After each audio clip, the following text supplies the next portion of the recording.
Hello everyone, क्या हाल है? I hope सब बढ़िया होंगे।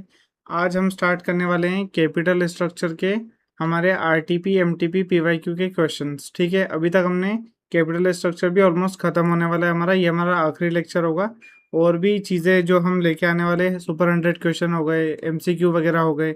ये सब चीज़ों के लिए अगर आपको ये सब चीज़ें चाहिए या फिर कुछ एक्स्ट्रा, सर ये वाला रिवीजन वीडियोज़ ले आओ, या ऐसा कुछ भी अगर आपको चाहिए तो आप कॉमेंट कर सकते हो। ठीक है, लाइक शेयर करो और चैनल को सब्सक्राइब कर लो जिस स्टूडेंट ने सब्सक्राइब नहीं किया हो तो। देखो, कोई दिक्कत नहीं है, पूरी एफएम अपन एक तरीके से फास्ट ट्रैक बेस्ड टाइप पूरी मैंने यूट्यूब पर फ्री पढ़ा दी है। तो आपकी इतनी सी रिस्पॉन्सिबिलिटी कि आप बस सब्सक्राइब कर दो और अपने फ्रेंड्स के साथ शेयर कर लो। ठीक है, ओके। क्वेश्चन नंबर हम 17 स्टार्ट करते हैं। अच्छे अच्छे क्वेश्चन हमने ऑलरेडी इलस्ट्रेशन टीवाईके में कर लिए।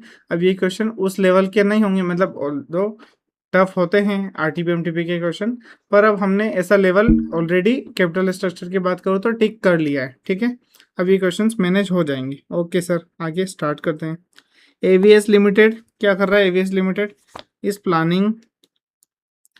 planning to diversify its cotton manufacturing business. Okay, the CFO intends to raise 22 lakhs rupees, मतलब 22 lakhs rupees रेस करने वाले हैं ये लोग। The current estimate of EBIT from the new project is 5 lakhs, मतलब करंट एस्टिमेट क्या है EBIT का? 5 lakhs का। ओके, कंपनी का शेयर जो है वो 120 पर अभी है as of now, P0 expected to decline to 110, मतलब डिक्लाइन होने वाला है, 110 पे आने वाला है। ठीक है, in case of funds are borrowed more than 10 lakh, मतलब 10 लाख से ज़्यादा फंड्स अगर बोरो किए तो शेयर का प्राइस अभी 120 है, वो 110 पे आ जाएगा। Okay, it is stated that cost of debt will be 14% up to 8 lakh. अच्छा, 8 लाख तक 14%, 16% फॉर अमाउंट ऑफ 2 लाख, मतलब 2 लाख और लाए तो 16%, उसके ऊपर गए तो क्या 18%। ठीक है सर, फिर क्या बोल रहे हैं? एडिशनल अबव 10 लैक्स, मतलब अप टू 8 लाख आपका 14%, 8 लाख टू 10 लाख आपका कितना हो जाएगा? 16%, 10 लाख के ऊपर गए तो 18%। ओके सर, टैक्स रेट जो है 30% है। ओके, तीन आपके पास ऑप्शन है, plan 1, plan 2, plan 3। 60% debt, 40% equity, 50% debt, 50% equity, 40% debt, 60% equity. ठीक है सर, क्या बोला? मैक्सिमाइज करो ईपीएस को। तो अब बताओ कौन सा ऑप्शन अच्छा होगा फाइनेंसिंग के लिए। ठीक है, फाइनेंसिंग का ऑप्शन के लिए हम क्या देखते हैं? हायर ईपीएस होना चाहिए, हायर एमपीएस होना चाहिए, या हायर लिवरेज होना चाहिए। जो भी हमको जहाँ फायदा मिल जाए वो हम उठा लेते हैं। तो अभी ईपीएस एमपीएस क्राइटेरिया हमको देखना है। ठीक है, क्वेश्चन आपको समझ में आया क्या? हमने 2 मिनट क्वेश्चन समझने में लिए हैं। ठीक है, क्वेश्चन समझ में आ गया क्या? बताओ मुझे जरा, आ गया? ओके, ठीक है। अब देखो, पहले क्वेश्चन में क्या, टोटल 22 लैक्स रेस करने हैं। तो 22 लाख इंटू 60 करो, कितना आता है? 13,20,000। तो ये आ गया अपना 13,20,000। फिर 50 करो 11 लाख, 40 करो 8,80,000। रिमेनिंग जो है वो कहाँ जाएगा? इक्विटी में। तो इक्विटी में 880, 11 लाख और 13,20,000। इसमें कोई दिक्कत है क्या? तीनों प्लान में, तीनों ऑप्शन में? नहीं, कोई दिक्कत नहीं। आवाज़ वगैरह प्रॉपर आ रही है क्योंकि फैन फुल स्पीड पे चल रहा है, तो आवाज़ प्रॉपर आ रही है? क्लियर है, क्लियर है, ऑल गुड। Okay, perfect. अब देखना, ईबीआईटी क्वेश्चन में गिवन है 5 लाख, 5 लाख, 5 लाख। बहुत बढ़िया, इतना क्लियर है क्वेश्चन में? हाँ सर। देखो यहाँ पर क्वेश्चन खत्म भी हो गया, बहुत इजी क्वेश्चन है, बस आप मेरे साथ बने रहो, अभी खत्म करते हैं। ठीक है, देखना, interest on debt up to 8 lakh. अब देखो यहाँ पर कितना है? 13 लाख का कितना हो गया? डेट हो गया। तो क्या बोला था? अप टू 8 लाख होगा तो कितना लगेगा? अप टू 8 लाख होगा तो 14%। 8 टू 10 लाख कितना लगेगा? 16%। और 10 लाख के अबव जाएगा तो कितना लगेगा? 18%। बस यहाँ पर सेम किया है सर, बिल्कुल एग्जैक्ट। देखना, अप टू 8 लाख में 14, 8 टू 10 में 16, तो ये मतलब कितना? 8 लाख का 14% कितना होता है? कैलकुलेट करो, 8 लाख का 14% कितना होता है? 1,12,000। यस, करेक्ट, आ गया। फिर 8 लाख से 10 लाख मतलब 2 लाख का कितना? 16% करो, 2 लाख का 16% 32,000, ये आ गया। ओके, फिर 10 लाख का 18% कितना होगा? मतलब अबाउट 10 लाख, मतलब अबाउट 10 लाख कितना है? 13,20,000 में से 10 लाख निकालोगे 3,20,000 आ जाएंगे। तो उस पर 3 लाख पर 3,20,000 पर 18%, 57,600। तीनों आंसर अपने आ गए। टोटल इंटरेस्ट कितना हो जाएगा? तीनों मिला के, तीनों को 5 लाख से रिड्यूस करोगे तो 2,98,400 आएगा। इतना समझ में आ गया क्या सर? हाँ सर, बिल्कुल आ गया। ठीक है, अब देखो यहीं पर, यहाँ पर 11 लाख है, ठीक है। तो यहाँ पर एक 12, एक ये 32, दोनों सेम आएगा। तीसरा जो है 1 लाख पर 18%, वहां पर 13 लाख था, यहाँ पर 1 लाख है, मतलब 11 लाख है। ठीक है। टोटल आपका डिडक्शन करने के बाद पीबीटी कितना है, 3,38,000। इसके केस में 8,80,000 ही है, मतलब 8 लाख तक आपका आ जाएगा कितना, सेम अपना कितना 14%, और रिमेनिंग 80,000 पर आपका 40% आ जाएगा, 16% आ जाएगा। 80,000 इंटू 16%, 12,800। ठीक है। तो आपका फाइनल आंसर आया 3,75,200। बहुत बढ़िया, शानदार, आगे बढ़ो। चलो अब देखो टैक्स रेट क्या गिवन है क्वेश्चन में, टैक्स रेट क्या गिवन है बताओ जरा। 30%। तो 30% टैक्स रेट निकाल दीजिए। तो ये इसका 30 करो, इसका, फिर ये 30, फिर ये 30। तो आपका फाइनल पीएडी मतलब प्रॉफिट आफ्टर टैक्सेस क्या आता है, 2,08,000, 2,36,000, 2,62,000। ठीक है। अब देखो नंबर ऑफ शेयर्स इस केस में 8,000 थे। इस केस में देखो यहाँ पर आप समझना 8 लाख आपने रेस किया था, ठीक है, लेकिन 110 का एक शेयर है। 110 का एक शेयर कब होगा, जब आपका कंपनी, एक मिनट रुकना, फंड्स अगर बोरो करोगे मोर देन 10 लैक्स, ठीक है। अदरवाइज अगर 10 लैक्स से कम बोरो करोगे तो आपका कितना 120 का शेयर प्राइस लगेगा। ओके। तो यहाँ पर देखना, यहाँ पर मोर देन 10 लैक्स है क्या, हाँ सर है। यहाँ पर मोर देन 10 लैक्स है क्या, हाँ सर है। यहाँ पर लेस देन 10 लैक्स है। ओके। तो यहाँ पर 110 प्राइस लगेगा, यहाँ पे 110 लगेगा, यहाँ पर 120 लगेगा। आया समझ में। ओके। तो यहाँ पर आप क्या करो, अब देखो यहाँ पर देखना 8,80,000 डिवाइडेड बाय 110, तो आपका 8,000 नंबर ऑफ शेयर्स यहाँ आ गया। क्या आ गया ये, 8,80,000 डिवाइडेड बाय कितना, 110। ठीक है। अब यहाँ कितना आ जाएगा, यहाँ 11 लाख, नहीं एक मिनट, हाँ 11 लाख आएगा, ये इक्विटी का अमाउंट है। ठीक है। 11 लाख डिवाइडेड बाय कितना आ जाएगा, 110। तो ये कितना आ गया, 10,000 शेयर हो गए। अब यहाँ पर कितना आएगा, यहाँ पर आएगा कितना आएगा, 13,20,000, ये इक्विटी का अमाउंट है। ठीक है।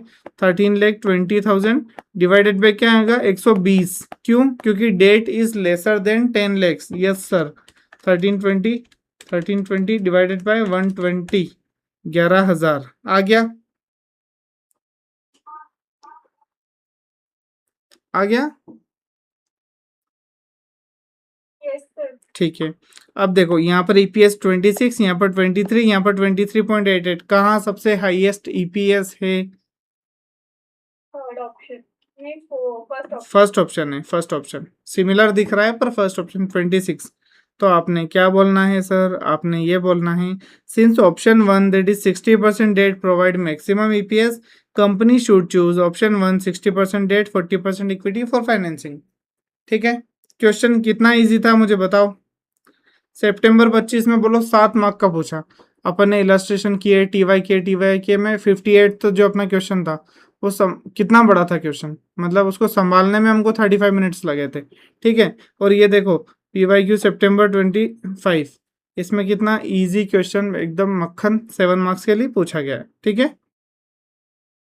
इजी था ना, इसमें आई डोंट थिंक कि बहुत एक्स्ट्रा कुछ नॉलेज चाहिए। इसमें बेसिक लिवरेज का नॉलेज होता तो भी आप ये क्वेश्चन कर लेते, राइट। ओके। अब आगे बढ़ते हैं, क्वेश्चन नंबर हमारा 18। क्वेश्चन नंबर 18 क्या बोलता है सर, क्वेश्चन नंबर 18 बोलता है PQR limited is a leading company in operating coal sector. अब देखना ये क्वेश्चन एक्चुअली है ना कि अपना डिविडेंड का क्वेश्चन है। डिविडेंड का जो हम फॉर्मूला लगाते ना वोल्टर मॉडल का, 2 फॉर्मूले लगाते थे, ये मैंने एक्चुअली क्यूबी में थोड़ा मार्किंग में इशू होगा तो इधर आ गया है। तो मैं आपको बता देता हूँ कि इसमें क्या यूज़ हो रहा है, ये आप मुझे बोल देना फिर कि क्वेश्चन कराना चाहिए कि नहीं कराना चाहिए। एक ये फॉर्मूला यूज़ हो रहा है, और दूसरा क्या फॉर्मूला यूज़ हो रहा है, value of firm is equals to N plus delta N P1 minus I plus E, और यहाँ पर क्या आ जाता है के ई। तो ये दोनों फॉर्मूले आपको याद है, 1 प्लस के ई आता है, डिस्काउंटिंग कर रहे हैं ना, ये दोनों फॉर्मूले याद है। हाँ, तो आई डोंट थिंक इस क्वेश्चन को कराना चाहिए क्योंकि ये डिविडेंड का क्वेश्चन है, पर दोनों फॉर्मूले इतने इजी है आपको याद होगा। ठीक है। ये एक्चुअली क्या हुआ, मार्किंग करते समय एमएम अप्रोच देखा ना, तो वो सीधा कैपिटल स्ट्रक्चर में शिफ्ट हो गया क्वेश्चन। ठीक है। बाकी ये डुएबल है, आप खुद बोलिए डुएबल है। है ना, इजी। ऐसे अपन ने डिविडेंड में कम से कम 3-4 क्वेश्चन किए हैं। जिस स्टूडेंट को अगर ऐसा लग रहा हो कि सर मैंने सीधा कैपिटल स्ट्रक्चर देखा है, टेंशन मत लो, ये क्वेश्चन डिविडेंड का है, ठीक है, टेंशन लेने की जरूरत नहीं। दूसरी बात, अगर डिविडेंड में आपको ये क्वेश्चन देखना ही है तो आप देख लो, इलस्ट्रेशन में आपको सेम क्वेश्चन मिल जाएगा, मैंने कराया है, या फिर आप टीवाई के जो प्रैक्टिकल क्वेश्चन वाला है उसमें भी मिल जाएगा, ठीक है। ओके, अब पढ़ते हैं पीवाईक्यू हमारा कौन सा, जनवरी 26 का, 2 मार्क्स के लिए। क्या बोल रहा है क्वेश्चन, क्वेश्चन बोल रहा है define financial distress, briefly explain the consequences of prolonged financial distress, मतलब डिस्ट्रेस, ठीक है, उसका क्या मीनिंग होता है। फाइनेंशियल डिस्ट्रेस क्या होता है, जब जैसे मान लो आपकी करंट लाइबिलिटीज जो है वो आपकी करंट असेट से कम हो, मतलब आपको साल भर में 2 करोड़ रुपए देने हैं लेकिन आने वाले आपके पास 1.5 CR ही है, मतलब आप 50 लाख के घाटे में चल रहे हो, उसको बोलते हैं फाइनेंशियल डिस्ट्रेस, डी स्ट्रेस बोल सकते हो, ठीक है। अब देखो दूसरी चीज बताओ, अगर मान लो क्या बोला है, एक्सप्लेन द कॉन्सिक्वेंसेस, क्या बोला है, explain the consequences for prolonged financial distress, मतलब अगर आपने फाइनेंशियल डिस्ट्रेस को डील नहीं किया, आपने उस पर ध्यान नहीं दिया, तो क्या होगा वो पूछ रहा है, मतलब कॉन्सिक्वेंसेस क्या होंगे, मतलब परिणाम क्या होंगे, रिजल्ट क्या होंगे, ठीक है। तो अपन हम पढ़ते हैं, ठीक है। लो मतलब ओवरऑल गोइंग कंसर्न अफेक्ट हो जाएगा, इस पर अपना क्या 570 ऐसे है ऑडिट का, आप कंटिन्यूअस लॉसेस में जाओगे तो गोइंग कंसर्न अफेक्ट हो जाएगा। तो आपका ऐसे कौन सा है ऑडिट का, बताओ मुझे जरा। 570 करेक्ट बोला मैंने, ठीक है। तो दूसरा क्या, इंसॉल्वेंट भी हो सकते हो, क्यों, क्योंकि आपको 2 करोड़ देने हैं, 1.5 करोड़ ही आने वाले हैं, तो 0.5 करोड़ के आप नुकसान में जा रहे हो, तो इस वजह से क्या होगा, आप इंसॉल्वेंट भी हो सकते हो, आपको सारी चीजें, आपका पूरा काम धंधा जो बिजनेस है उसके असेट्स वगैरह सारे बेचने पड़ सकते हैं, इवन लो प्राइजेस पे, क्यों, क्योंकि आपको रीपेमेंट करने हैं लोगों के, ठीक है। ओके, अब इसको एक बार पढ़ लेते हैं, मैंने जो समझाया मैंने सही समझाया कि नहीं, आप जज कर लेना, ठीक है। Financial distress is a option where cash inflows of a firm are inadequate, मतलब insufficient to meet all its current obligations, मतलब current assets are lower than current liabilities, ठीक है। If distress continues for a long period of time, firm may have to sell its asset, मतलब asset भी बेचने पड़ सकते हैं, even many times at a lower price, मतलब price से कम पे भी दामों में बेचना पड़ सकता है। Further when revenue is inadequate to revive the situation, मतलब क्या, आपकी सेल्स उतनी नहीं हो रही है जितने आपकी फिक्स्ड कॉस्ट वगैरह है, मतलब आप लॉसेस में चल रहे हो, ब्रेक इवन भी टच नहीं कर पा रहे हो, firm will not be able to meet its obligation and become insolvent. आया समझ में, क्या मैंने सही समझाया था। ठीक है, चलो अप्रूव्ड, है ना। अब आते हैं हम एमटीपी पर। एमटीपी पर कहाँ आ रहे हैं, एमटीपी से पहले एक बार आरटीपी कर लेते हैं, चलो आरटीपी आ जाओ, पहले आरटीपी करा देते, पीवाई क्यू किया, पहले आरटीपी कर लेते फिर एमटीपी पर आते हैं, ठीक है। ओके, आरटीपी के लिए आ जाओ, पेज नंबर मैं भी ढूंढ रहा हूँ, पेज नंबर आरटीपी सितंबर 25 पर आ जाओ।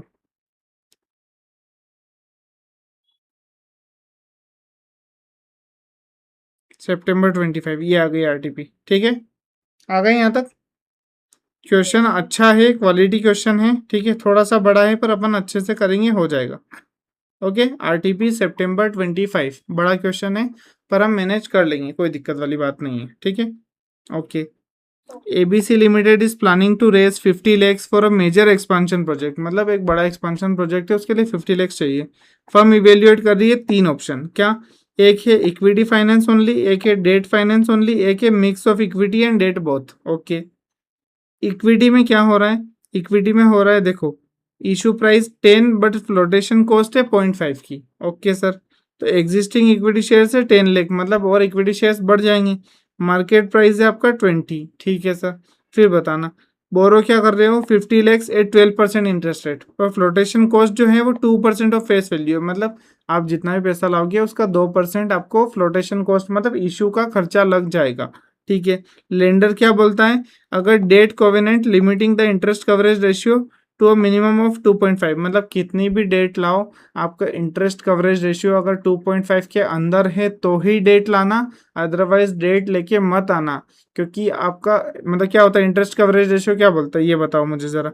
इंटरेस्ट कवरेज रेशियो क्या बोलता है सर, इंटरेस्ट कवरेज रेशियो बोलता है ईबीआईटी अपॉन इंटरेस्ट, मतलब कब आप इंटरेस्ट पे करते हो, आप इंटरेस्ट ईबीआईटी के अंदर से पे करते हो, तो ईबीआईटी अपॉन इंटरेस्ट जो है ये अगर 2.5 या उससे ज़्यादा हो तब ही आप डेट से पैसा लाना, वरना हम इतना रिस्क नहीं लेना चाहते कि हम पता चले इतना ज़्यादा रिस्क ले ले कि हमारा प्रॉफिट थोड़ा बहुत भी कम हो तो हम इंटरेस्ट ही पे नहीं कर पा रहे, मतलब हमारा कितना नाम खराब होगा, हमारी प्रॉफिटेबिलिटी अफेक्ट होगी। ठीक है, मतलब 2.5 एंड अबव होना चाहिए, मतलब अपन को उतना ही कर्जा लेना है जिसके 2.5 गुना हम पैसा कमा सके, 2.5 टाइम्स पैसा कमा सके। ओके सर, फिर mix of equity and finance बोलो, इसमें क्या बोल रहे हैं, 25 लाख अपन इक्विटी से लेना है, 0.5 वही अपना फ्लोटेशन कॉस्ट हो गया, शेयर 10 पे इशू करना है, मतलब अपने को 9.5 रुपीज़ हाथ में आएगा। रेस करना है 25 लैक्स डेट के थ्रू, फ्लोटेशन कॉस्ट वही आपकी 2% आ गई। ठीक है, ये तीनों प्लान समझ में आए, क्या बोल रहे हैं, क्या हो रहा है ना, इजी थे तीनों प्लान, समझ में आ गए अपने को। क्वेश्चन में अपन बिल्कुल अप्लाई करके दे देंगे, वो टेंशन मेरी है ना, आप बस समझते चलो। ठीक है सर, एडिशनल इन्फॉर्मेशन क्या है, प्रोजेक्ट ईबीआईटी 15 लाख एनुअली कमा रहा है projected EBIT, corporate tax rate है 30% है, एग्जिस्टिंग शेयर से 10 लैक्स का, वो तो हमें ऑलरेडी पता है। ठीक है, आरएफ है 6, मार्केट रिटर्न है 14, इक्विटी बीटा है 1.2। क्या इसी बात पे के निकाल दिया जाए क्या, आर एफ एस, देखो पहले फॉर्मूला लिख लेते हैं, R F plus beta into R M minus R F, yes sir. 6 ये हो गया, बीटा हो गया 1.2, R M minus R F कितना हो गया 14 माइनस 6, 6 प्लस कितना हो गया 8 इंटू 1.2, 9.6, टोटल कितना हो गया 15.6, राइट। ओके, 15.6 आपका क्या हो गया, के ही हो गया, बहुत बढ़िया, ये आगे काम आएगा, मैंने यहीं पे कैलकुलेशन करा दी। ठीक है, फिर क्या बोलता है, फ्रॉम द फॉलोइंग इन्फॉर्मेशन, क्या, calculate net proceeds from each financing method, मतलब नेट प्रोसीड्स कितनी आपके पास आएगी, आपको चाहिए कितना 50 लाख रुपए, तो आपको 50 लाख रुपए मतलब कितने शेयर इशू करने पड़ेंगे, कितना डेट लेना पड़ेगा, वो पूछ रहा है। ठीक है, फिर क्या बोल रहा है, and determine number of new shares, मतलब ऑप्शन 1 में इक्विटी ऑल इक्विटी था, ऑप्शन 3 में इक्विटी प्लस डेट था, मतलब उसमें भी इक्विटी थोड़ा बहुत तो है, मतलब आपको ये देखना है कि टोटल कितने नंबर ऑफ शेयर्स इशू करने पड़ रहे हैं। ऐसा क्वेश्चन कभी नहीं आया, मतलब अभी तक हमने जितने क्वेश्चन किए उसमें नहीं आया। उसका रीज़न क्या है, उसका रीज़न ये है कि इसमें फ्लोटेशन कॉस्ट भी गिवन है, अदरवाइज सीधा डिवाइड करते आंसर आ जाता, पर सीधा सीधे का पैसा, सीधे सीधे का नंबर कोई नहीं दे रहा है, पैसे की बात नहीं हो रही है, नंबर की बात हो रही है, क्योंकि यहाँ पर सी एंटर की एग्जाम की बात कर रहे हैं अपन। ठीक है, okay. For debt options, check if interest coverage ratio complies with the covenant, मतलब मिनिमम 2.5 होना चाहिए। ओके, कंप्यूट करो ईपीएस अंडर ईच ऑप्शन, सारे के ईपीएस करो, मतलब वही अपन ईबीआईटी करते हैं, इंटरेस्ट निकालते हैं, फिर टैक्सेस निकालते हैं, फिर नंबर ऑफ शेयर से डिवाइड कर देते हैं। ठीक है सर, कंप्यूट करो डब्ल्यूएसीसी अंडर ईच ऑप्शन, कर देंगे sir. Considering the impact of flotation cost on capital race, मतलब फ्लोटेशन कॉस्ट को मत भूलना, ठीक है, नहीं बोलेंगे सर। एडवाइस करो which financing option is best from both EPS and WACC perspective, मतलब ईपीएस के एंगल से बताओ और डब्ल्यूएसीसी के एंगल से बताओ। पूरा क्वेश्चन हमको समझने में 5 मिनट लगे हैं, समझ में आ गया आपको, है ना। क्वेश्चन में इसलिए मेरा फोकस रहता है क्वेश्चन अच्छे से समझाने का, क्योंकि क्वेश्चन अगर अच्छे से समझा दिया तो आप आराम से सॉल्व कर लोगे, और अगर क्वेश्चन अच्छे से नहीं समझाया तो फिर आंसर को कितना ही अच्छा समझा दो, क्वेश्चन ही मीनिंग, क्योंकि आपको एग्जाम में क्या मिलेगा, क्वेश्चन मिलेगा, तो क्वेश्चन को समझना बहुत ज़्यादा जरूरी है। ठीक है ना। अब आ जाओ यहाँ पर, कहाँ पर, नेट प्रोसीड्स कैलकुलेट करने बैठते हैं। ठीक है, अब देखो नेट प्रोसीड्स पर शेयर कितना होगा 9.5, क्यों, क्योंकि हर 10 रुपए के शेयर पे 0.5 की फ्लोटेशन कॉस्ट है, मतलब 9.5 रुपीज़ पर शेयर अपने पास आएगा। मैंने आपसे बोला कि मुझे 10 रुपए दो, लेकिन मैंने आपसे बोला, आपने मुझे 10 रुपए पोस्ट किए, तो उसका खर्चा ही अपना जो भी इशू ऑफ शेयर्स का जो भी खर्चा होता है, अंडर राइटिंग कमीशन वगैरह, वो 0.5 है, तो 9.5 रुपीज़ मेरे पास आया। मेरे को चाहिए कितने पैसे, 50 लाख रुपए, डिवाइड करूंगा 9.5 से, तो मैं शेयर कितने इशू करूंगा 5,26,316। इसमें कोई डाउट है क्या, है ना, सही है, बिल्कुल करेक्ट। अब इक्विटी ऑप्शन वाला देखना, मिक्स वाला, इसमें इक्विटी कितनी इशू करूंगा 25 लैक्स चाहिए 9.5 के रेट पे, मतलब 2,63,000 शेयर, इसमें कोई दिक्कत है ना, इसमें इतना समझ में आ गया ना, मैं एकदम टुकड़े टुकड़े करके क्वेश्चन को करूंगा। ठीक है, फिर अपना आ गया डेट ऑप्शन, डेट ऑप्शन में क्या बता रहा है सर, फ्लोटेशन कॉस्ट है 2%, मतलब 50 लैक्स की 1 लाख रुपए तो फ्लोटेशन कॉस्ट ही हो गई 2%।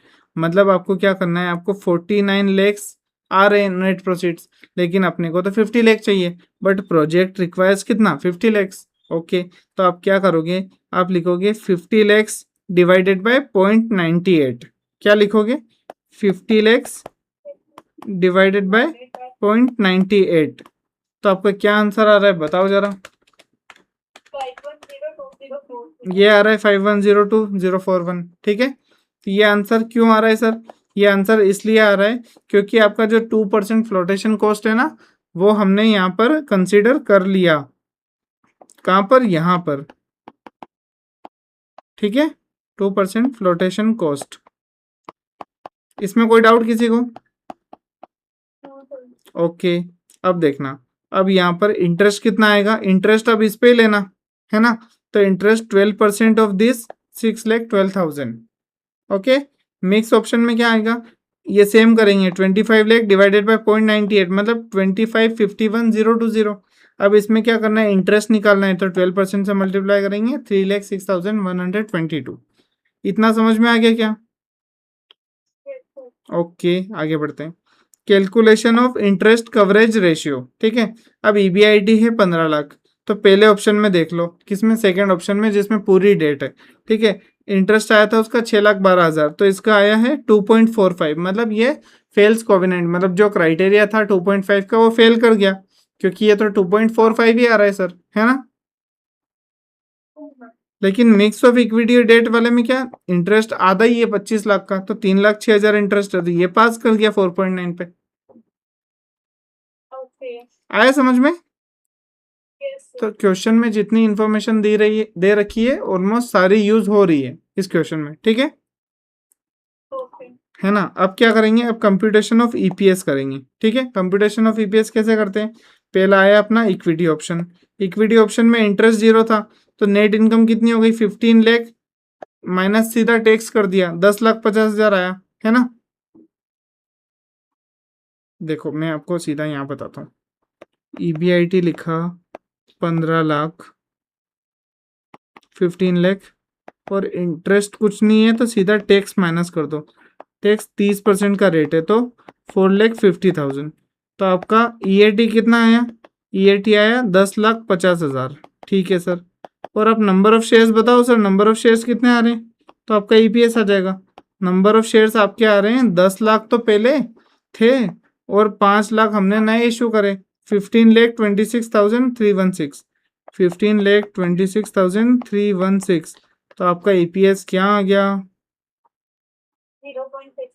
0.688। ठीक है, ये आपका आंसर आ गया, है ना। ओके सर, अब दूसरा वाला करते हैं। दूसरा वाला क्या बोलता है, डेट ऑप्शन। डेट ऑप्शन बोलता है कि आपका इंटरेस्ट 6 लाख है, हाँ सर, तो 15 में से पहले 6 निकालेंगे, उसके बाद क्या करेंगे, 70%, मतलब टैक्स निकालेंगे, तो हमारा आंसर आता है 6,21,428 रुपये। ओके सर, डिवाइड बाय यहाँ पर 10 लाख करेंगे, क्यों सर, क्योंकि फुल डेट ऑप्शन था, इसमें कोई नए इक्विटी शेयर्स थे ही नहीं, तो आपका आंसर आता है कौन सा, 0.621, बट वॉयलेट्स आईसीआर, मतलब इंटरेस्ट कवरेज रेशियो वॉयलेट कर रहा है, क्योंकि इसका इंटरेस्ट कवरेज रेशियो क्या था, 2.45। क्वेश्चन ने क्या बोला, 2.5 से नीचे नहीं जाएगा, मतलब नहीं जाएगा। ठीक है सर, फिर बोलता है मिक्स ऑप्शन। मिक्स ऑप्शन में इंटरेस्ट है 3,06,000, 15 में से 3,06,000 निकाला, इंटू 0.7 किया, टैक्स रेट 8,35,000 आंसर आया। अब शेयर्स कितने इशू किए थे, इसमें आधे शेयर्स थे, तो 2,63,000 शेयर्स थे, 12 लाख हो गए टोटल। अब ईबीआईटी अपना ये क्या बोलते हैं, ये है अपना ईएटी, और ये है अपना एनओएस, नंबर ऑफ शेयर्स। इसको डिवाइड आंसर किया हमने, तो हमारा आंसर आया 0.662। ओके, अब मुझे बताओ तीनों में से किसका ईपीएस बेटर है, बताओ। ओके, ओके, तो मतलब अपने को यही आंसर करना है, इस बेस्ड पर ईपीएस अपना आंसर है कौन सा, फर्स्ट वाला। ठीक है, ओके। अब क्या करना है, कैलकुलेशन ऑफ WACC, मतलब weighted average cost of capital. इतना क्वेश्चन समझ में आया ना, मतलब ऐसा तो नहीं आप हाँ कर रहे हो, क्योंकि मैंने बहुत अच्छे से टुकड़े टुकड़े में तोड़ तोड़ के आपसे पूछते चल रहा हूँ कि समझ तो आ रहा है ना। ठीक है, ओके ओके, बढ़िया बढ़िया, ठीक है। अब देखो, अब बोलो अपना कैलकुलेशन ऑफ WACC। तो 15.6 मैंने यहाँ से कैलकुलेट करा दिया था, इसमें कोई डाउट है क्या आपको? ये रहा 15.6, है ना? इतना तो मैंने आपको पहले ही करा दिया था क्वेश्चन देखते से ही। ओके, अब इक्विटी ऑप्शन देखना। इक्विटी ऑप्शन में WACC 15.6 होगा क्योंकि कोई भी डेट नहीं है। डेट ऑप्शन में क्या होगा? डेट ऑप्शन में 12% होगा क्योंकि कोई भी इक्विटी नहीं है, ठीक है।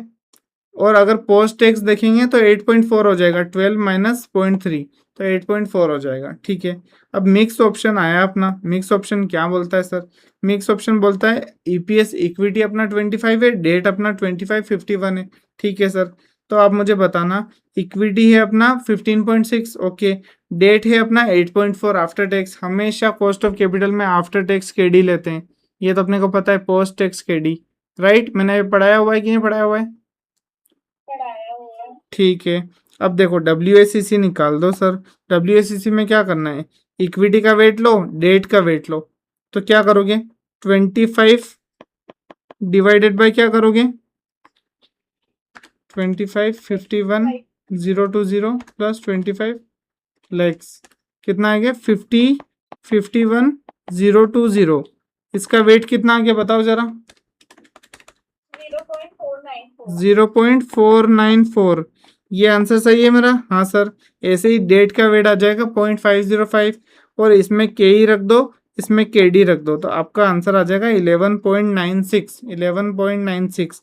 आप मुझे बताना एक बार कि आपका यहाँ पर 11.96 आया, यहाँ पर आपका आया कितना? 8.4, यहाँ आया 15.6। तो कौन सा ऑप्शन बेस्ट है जिसमें कम कॉस्ट हो? थर्ड वाला बेस्ट है। क्यों? क्योंकि ये वाला बेस्ट है लेकिन ICR फॉलो नहीं कर रहा है, इंटरेस्ट कवरेज रेशियो। ये वाला और ये वाला सबसे बेस्ट है, ठीक है। 15.6 से 12 कम होता है, ठीक है। तो आपको क्या करना है सर? आपको यहाँ लिखना है EPS EPS EPS, अलग अलग तीनों ऑप्शन का। फिर क्या लिखना है? WACC WACC WACC, तीनों ऑप्शन का। फिर आपको बताना है क्या? कि ये वाला जो है कोविनेंट यहाँ पर एप्लीकेबल नहीं होगा। क्यों? क्योंकि डेट में ICR चाहिए था। ये तो ऑल इक्विटी कंपनी है, ऑल इक्विटी ऑप्शन है, ठीक है। यहाँ पर डेट वाले में ICR ब्रेक हो गया, इसलिए ये ऑप्शन हमारा रिजेक्ट हो गया। फिर ये हमारा परफेक्ट है जिसमें ICR भी कंप्लाई हो रहा है और जिसमें हमारा WACC सबसे कम आ रहा है। तो हम क्या लिखेंगे? Hence the recommended option is mixed financing as it complies the debt covenant, okay, has higher EPS than debt option and lower WACC than equity option। कैसा लगा क्वेश्चन? क्वेश्चन मतलब एकदम कॉन्सेप्ट टेस्टिंग वाला था, इसको मेरे हिसाब से LDR मार्क कर लो आप। क्वेश्चन ने कॉन्सेप्ट टेस्ट किया आपका अच्छे से, है ना?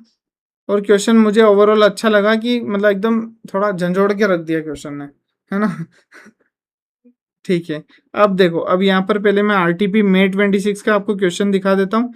ऐसा सेम क्वेश्चन आप याद करो, हमने अभी TYK में किया प्रैक्टिकल क्वेश्चंस में। देखो यहाँ पर under no taxes, under 40% taxes, मैंने वहां पर भी बताया था कि RTP May 26 में क्वेश्चन आया हुआ है, ठीक है। ये क्वेश्चन आपने कर लिया है उधर, तो इधर करने की हमको ज़रूरत नहीं है। तो अभी हम करेंगे कौन सा? RTP करेंगे January 26 का क्वेश्चन, ठीक है। ओके सर, अब देखना है क्वेश्चन समझना। फर्म का ऑल इक्विटी फाइनेंस्ड है, मार्केट वैल्यू है 25 लैक्स की, ठीक है। कॉस्ट ऑफ इक्विटी है आपकी 21% की, ओके। कंपनी क्या करना चाहती है? बाय बैक करना चाहती है 5 लाख के शेयर्स, इशू करना चाहती है 15% डेट, ओके। मतलब बाय करने हैं 5 लाख के शेयर, और इक्विटी कौन सा इशू करना है, डेट कौन सा इशू करना है? 15% वाला, ठीक है। टैक्स रेट जो है 30% है। कैपिटल रिस्ट्रक्चरिंग के बाद करो अप्लाई, क्या करो? MM मॉडल अप्लाई करो, ठीक है, विद टैक्सेस वाला। मार्केट वैल्यू पता करो, कॉस्ट ऑफ इक्विटी पता करो, WACC पता करो। अच्छा, मार्केट वैल्यू वेट्स लगा लेना, चल जाएगा। क्वेश्चन करेंगे, क्वेश्चन इजी है, समझ आ गया अपने को फटाफट? आगे समझ में? ओके, अब क्वेश्चन स्टार्ट करते हैं। मार्केट वैल्यू गिवन है 25 लैक्स, KE गिवन है 21, तो सीधा आप क्या करोगे? आप EBIT निकाल दोगे, है ना? EBIT कैसे निकालोगे सर? EBIT आप करोगे जो भी टोटल मार्केट वैल्यू है, वैल्यू ऑफ फर्म की, इनटू आपका क्या? रेट ऑफ अपना क्या बोलते हैं, KE या KO, 21% आ रहा है। कितना आंसर आया? 5,25,000 आपका बन चुका है क्या? आपका बन चुका है?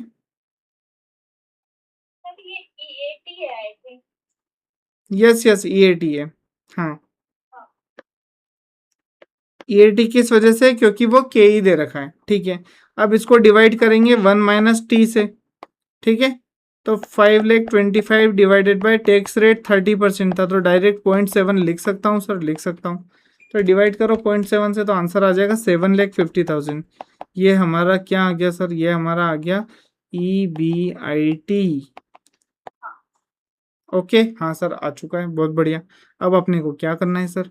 अब अपने को ये करना है, EBIT लिख दो 7,50,000, 7,50,000 डन।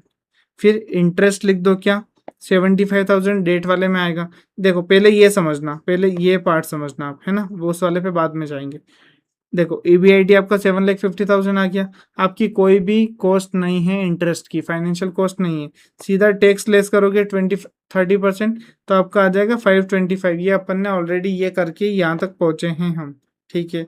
अब देखना ये वाला समझना, debt and equity. Debt and equity मतलब यहाँ पर 5 लाख का डेट है टोटल। पहले 25 लाख का शेयर कैपिटल था, अब 5 लाख बायबैक कर रहे हैं और 5 लाख का डेट इंट्रोड्यूस कर रहे हैं। तो 5 लाख इंटू करो 15%, कितना आ रहा है? 75,000 आ रहा है। तो यहाँ पर इंटरेस्ट आ गया कितना? 75,000। आपका बचा 675, इसमें से 30% टैक्स निकालो, बचा 472,500। ये किसका बचा? ये बचा हमारा अर्निंग आफ्टर टैक्स। लेकिन अगर मान लो मुझे ये, सॉरी, ये बचा अपना अर्निंग आफ्टर टैक्स। और अगर मान लो मुझे क्या चाहिए? मुझे चाहिए अपना income to debt holders plus equity holders. तो मुझे क्या करना पड़ेगा? मुझे ये करना पड़ेगा, इसमें 75,000 जोड़ूंगा, तो मेरा आंसर आ जाएगा 547,500। क्यों? क्योंकि ये EBIT आ जाएगा, सीधा EBIT 1 - T हो गया है, ठीक है। ओके सर, अब क्या करना है देखना।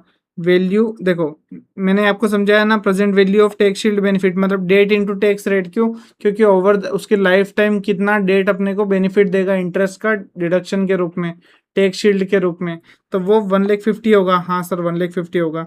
तो आपकी वैल्यू ऑफ रीस्ट्रक्चर्ड फर्म क्या हो जाएगी? वैल्यू ऑफ ओरिजिनल फर्म क्या थी? 25 लैक्स, मार्केट वैल्यू क्वेश्चन में गिवन थी 25 लैक्स। रीस्ट्रक्चर्ड में क्या हो गया कि 25 लैक्स तो अपना था ही था, प्लस साथ में डेट इंटू टैक्स रेट, मतलब 5 लाख इंटू 30%, 1,50,000। तो आपका टोटल हो गया 26,50,000। ओके, ठीक है सर। अब बताओ मुझे कॉस्ट ऑफ इक्विटी बताओ। कॉस्ट ऑफ इक्विटी में टोटल वैल्यू आपकी 26,50,000 आ गई, उसमें से डेट निकाल दिया आपने 5 लाख का, तो इक्विटी आपकी आ गई 21,50,000। और आपके पास पैसा कितना है? 472,500। हाँ सर, तो आप क्या करोगे KE निकालने के लिए? 472,500 डिवाइडेड बाई 21,50,000, तो आपका 21.98 आपका KE आ गया। इसमें कुछ डाउट है क्या यहाँ तक जितना अपन ने किया? तो समझ में तो आ गया है, बट थोड़ा सा वो लग रहा है करने में, मुझे लग रहा है न्यू क्वेश्चन करना है। हाँ नहीं, क्वेश्चन ये नया है, ये आप मान के चलो, थोड़ा सा नया कॉन्सेप्ट उसने नया क्वेश्चन है, ये मान के चलो। पर हो क्या रहा है आप ये समझना। अब जितने क्वेश्चन अपन ने किए थे वैसा ही है क्या? एक चीज बताता हूँ मैं आपको। आप पहले क्या करते हो, यहाँ ये करते हो, ठीक है। फिर आप क्या करते हो, यहाँ पर इंटरेस्ट वगैरह लाके ये फिगर लाते हो, ये फिगर लाते हो, ठीक है। फिर आपको क्या करना है? आपको नई वैल्यू निकालनी होती है। ये कौन सी अपनी? ये समझ लो 25 लैक्स जो है ना, ये वाली, ये समझना एक बार, है ना। ये आपकी अनलीवर्ड फर्म की कॉस्ट आ गई, मार्केट वैल्यू आ गई, है ना। वैल्यू ऑफ फर्म में अनलीवर्ड फर्म करते हैं ना, वो आ गया। फिर ये क्या आ गया? ये आपका डेट इंटू टैक्स रेट आ गया। एक्चुअली इसमें थोड़ा शॉर्टकट दे रखा है ना, इसलिए आपको लगा होगा, वरना कॉन्सेप्ट हम वही वाले पढ़ रहे हैं। तो टोटल ये हमारी क्या हो गई फिर? लीवर्ड फर्म की वैल्यू आ गई। आया समझ में फॉर्मूला क्या किया है अपन ने, है ना। Levered firm is equals to value of unlevered firm plus जो भी टैक्स शील्ड है अपना, जो भी टैक्स बेनिफिट मिलता है डेट पर, है ना। तो ये हमारा आ गया। दूसरा हमने क्या किया देखना जरा। ये हम क्या लिखते हैं फिर? 26,50,000 लिखते हैं। उसमें से ये अपनी टोटल वैल्यू होगी फर्म की, इसमें से डेट की वैल्यू निकाल देंगे 5 लाख, तो हमारी इक्विटी की वैल्यू बचेगी 21,50,000। कितनी बचेगी? 21,50,000। अब देखो हम के ही निकालना है, तो देखो हमारा यहाँ पर देखना, यहाँ पर ये है 4,72,500, ये कौन सी है?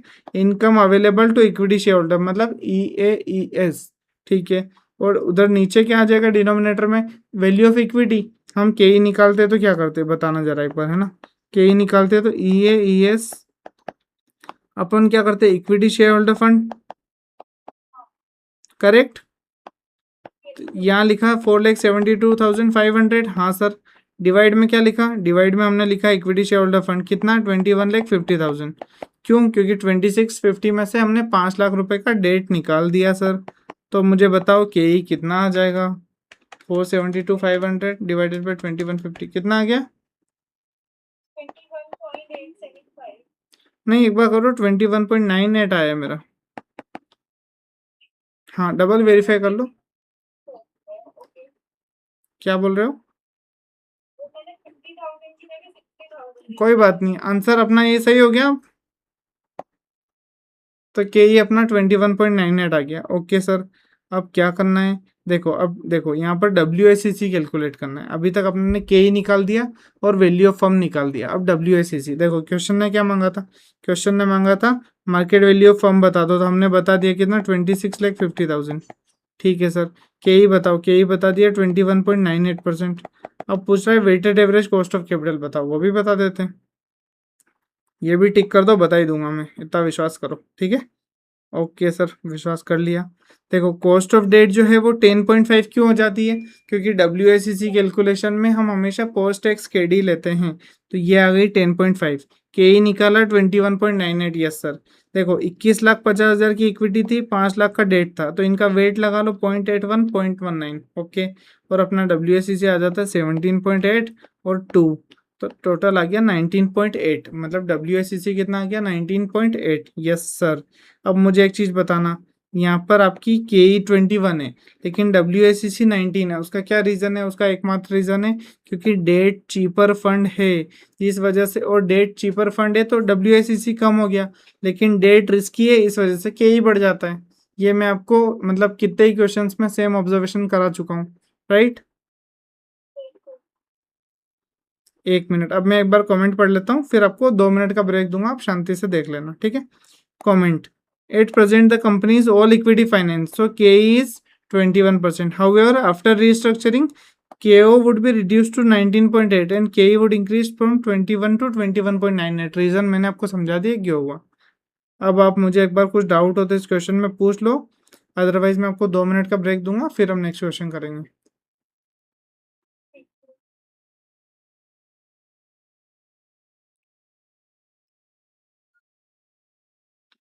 आराम से देख लो, कोई दिक्कत नहीं है।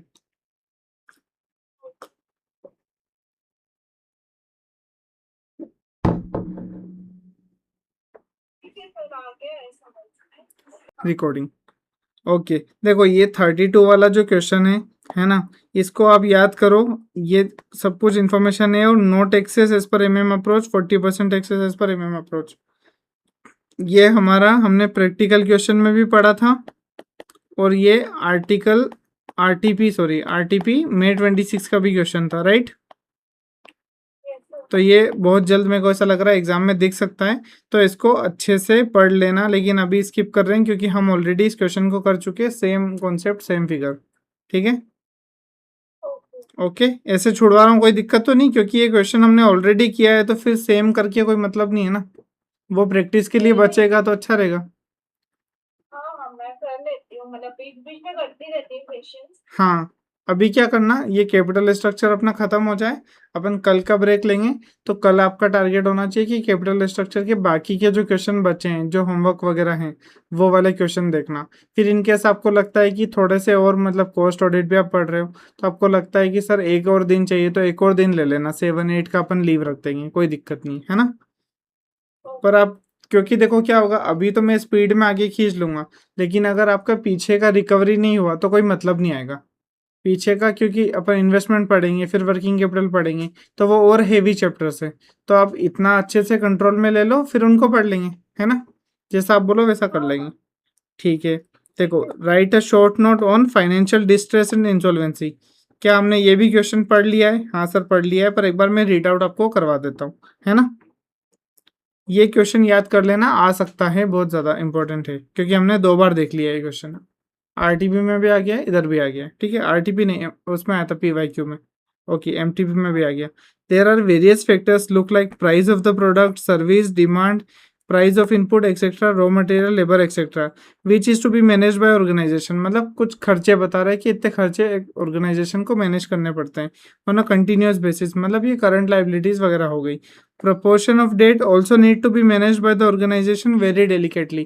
इंटरेस्ट कवरेज रेशियो जो हम पढ़ते हैं कि इंटरेस्ट को भी मैनेज करना पड़ता है। जैसे पिछले क्वेश्चन में हमने देखा 2.5 से ज़्यादा इंटरेस्ट कवरेज रेशियो होना ही चाहिए। मतलब इतना हम कमाएं कि 1 रुपया हमको इंटरेस्ट देना हो तो हम 2.5 रुपीज़ हमारे पास रहे। ठीक है, हाँ sir, okay. Higher debt requires higher interest and if cash inflow is not sufficient then it will put a lot of pressure on the organisation. ठीक है, both short term and long term creditors will put stress on the firm की पैसा निकालो पैसा निकालो।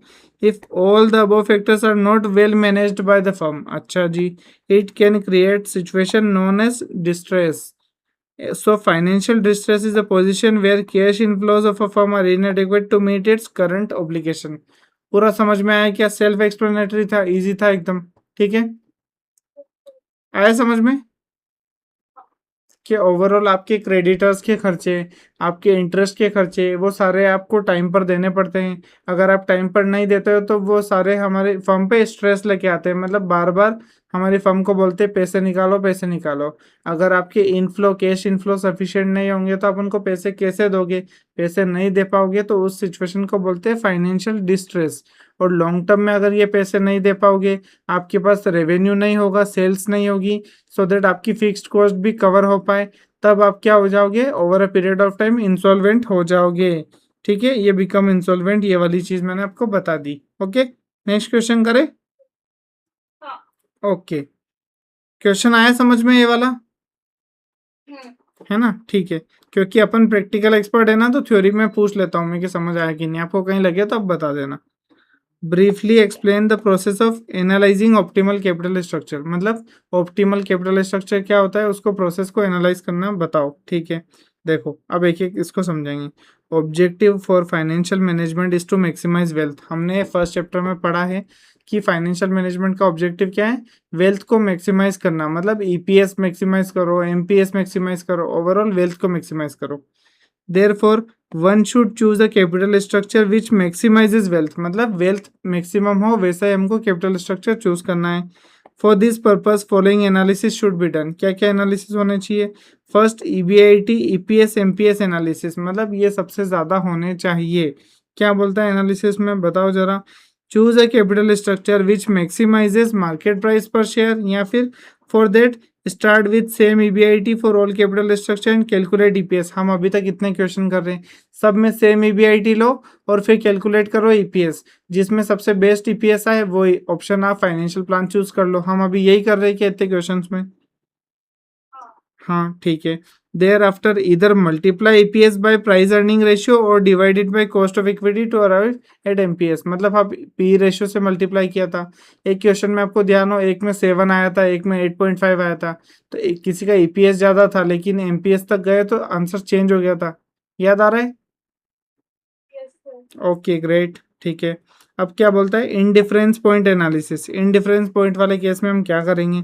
इन above analysis we have considered the value at a given EBIT only. मतलब एक EBIT पर, जैसे मान लो 4,80,000 अपने केस में एक एग्जांपल था, 4,80,000 का अगर ईबीआईटी है तो आपका ईपीएस दोनों जगह सेम रहेगा। ठीक है, क्या बोल रहा है?